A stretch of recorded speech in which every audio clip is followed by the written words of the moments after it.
So what about the other 1% of the UFO phenomenon? Has there ever been legitimate sightings?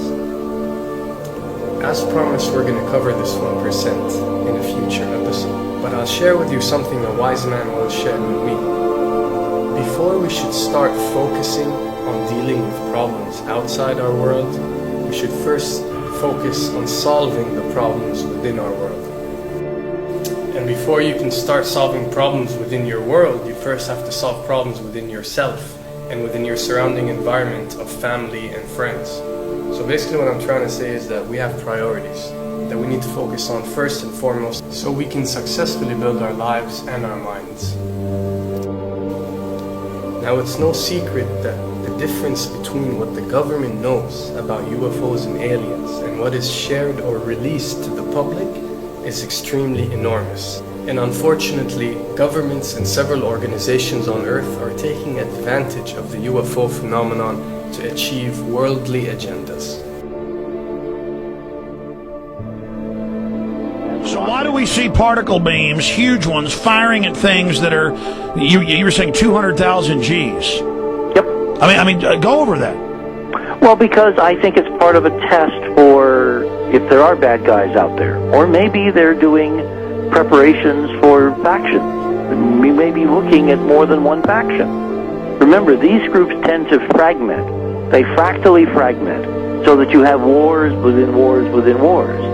You know. But why would NASA release that footage?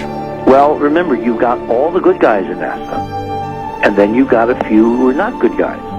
The good guys don't know that there's something to keep secret. Remember, the lie's different at every level. They believe the lies they've been told. So when you set up a structure, an institution, which is supposed to be open and above board and is supposed to present live TV of the shuttle mission, they present live TV. Now, the controllers can't say, oh, well, you can broadcast this, but you can't broadcast that.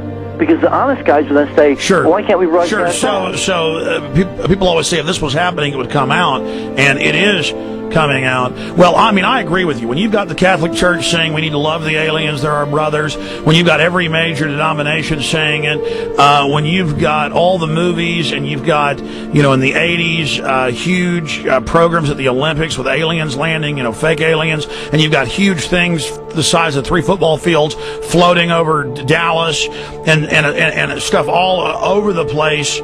Something's going on, and then I read government documents about fake extraterrestrial landings. Any of this. Why? I mean, you believe it's fake. Remember Operation Northwoods? Yes.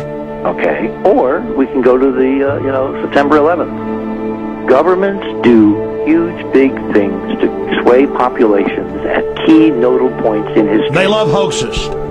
Yeah, well, it's manufactured history is what it is. We are building, all my UFO friends, I need to shake them because they're so, frankly, they're extremely naive, Alex. They really believe we're building toward disclosure. I believe we're building toward a mass, carefully manufactured, fake event where ETs, who are really humans, who are really part of this secret clique, who are probably Nazis, who have developed or perfected their technology from World War II, which is why you've got to get, Joseph on. They are going to basically fake out the world. And there's an incredible window on the Nazi black ops programs, the compartmentalized, incredible high technology efforts that were being funded by the Nazi war machine, particularly toward the end of the war, in a desperate effort to win the war. And they fastened their hopes on several key technologies, some of which appear to be the control of gravity itself, which again is a separate piece of data from my work, which came at this from a hyperdimensional physics perspective. We know there's a lot of suppressed technology. 20 years after the B-2 bomber was already in service, they declassify it. So we have a lot of cases of that. We know there's a whole shadow government. This is technology and physics, Alex, that would make anything you think you know like a candle flame compared to a hydrogen bomb. This is a physics that literally allows you to rearrange time.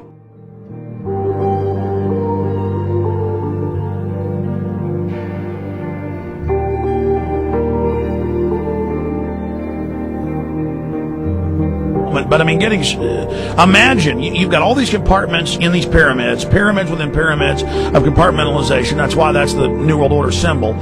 And we don't know what they've got because they are so secret. We know they lie so much. We just know it's advanced. Mainline scientists say they're 30 years advanced. So Richard C. Hoagland, what I'm saying to you is, I'm entertaining what you're saying. I respect you. I think you're a great guy. My only issue is, like you said, dealing with what we know they could be up to. The fact, Alex, we have done experiments. We have our own data. We have experiments now from the Soviet Union. 30, 40 years when the Iron Curtain came down, when Glasnost finally prevailed, a huge amount of stuff was declassified from the KGB as well. And we now have put this data together. We not only know what the physics is, we know what it can do, we know what it's based on, we know how to make it work. We've seen in our own experiments ample evidence. We've seen experiments across the American landscape and even in Europe that vindicate various parts of this. And the latest thing I'm working on, it looks like von Braun himself was deeply involved in some of this early physics experimentation, but they're keeping all the good stuff for themselves. The reason is that if we got access to the good stuff, if we got access to the technologies, the energy, we wouldn't be worried about $4, $5 a gallon gas or $10 a gallon gas. We would live like people are supposed to live, all 6 billion of us, who could live lightly on the earth, Alex, with this technology. And live longer. Absolutely, and better, and you could live to 200-300 and have the virility of your 20s and 30s. There's extraordinary medical breakthroughs, there's extraordinary physics breakthroughs, technology breakthroughs, energy. It's all been kept away. Think about it. We're already on a planet hurtling through space, all these wonders around you, and you've been taught it's bizarre to question, and that's because there's so many kooks in the alternative movement who do talk about ridiculous, Hollywood-style green men, instead of really looking at the shadow government and all these crazy secret societies that are admittedly running NASA and the shadow government. Well, ladies and gentlemen, during this talk that I'm going to give you, I'm going to explain to you the history of this phenomenon, who the secret government really is, and I will name them by name, beginning group, the study group. I will tell you who they are today. I'm going to tell you what this is all about. I'm going to tell you who's selling drugs to your children, and I'm going to tell you why the United States government is afraid for you to find out what the truth is regarding UFOs.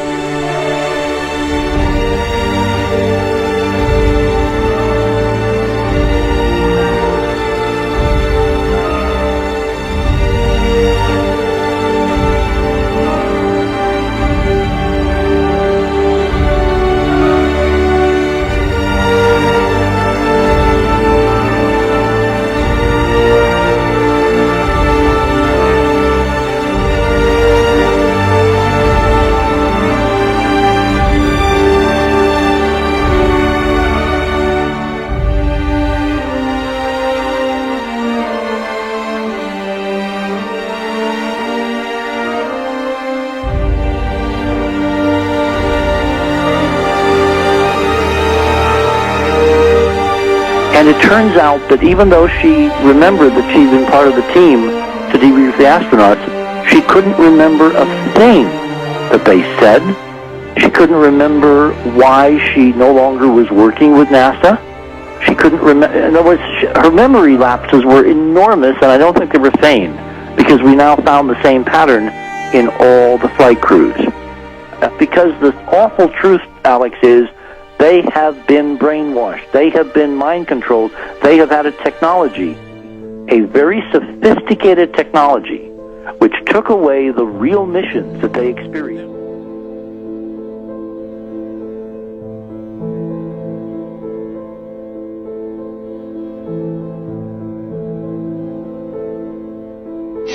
Sorry.